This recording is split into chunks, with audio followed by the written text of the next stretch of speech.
Para declarar o voto, vereador Lucas Carenhato. Vamos lá. Votaremos favoráveis a essa retificação e, como bem explicou o doutor Cláudio Libardi, trata de uma correção do projeto de lei original que esse parlamento não teve explicação.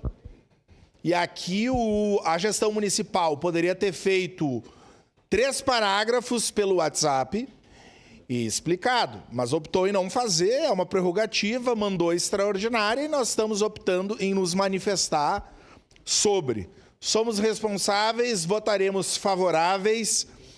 Entretanto, estou alertando que cobraremos a manutenção e a ampliação das vagas em tempo integral. Eu citei o exemplo da escola San Genaro, que atende, a Sandra aqui lá da comunidade me alertou, né? Destacou, atende Rota Nova, mas não só Rota Nova, atende toda a comunidade do Reolon.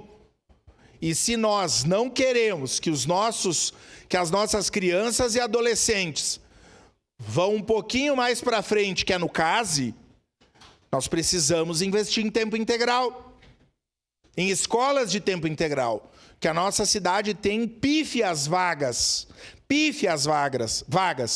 Nós temos 82 escolas de ensino fundamental e temos 4 ou 5, sendo que uma pode deixar de ser logo mais à frente.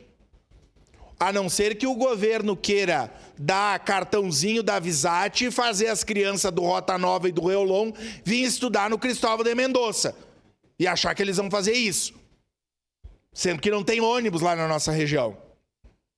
Então, votaremos a correção da lei para essa mudança de rubrica, mas exigimos a manutenção e a ampliação de vagas de tempo integral. Muito obrigado. Para declarar o voto, vereador D'Ambros. Senhor presidente, eu quero valorizar as coisas boas da nossa cidade e dizer que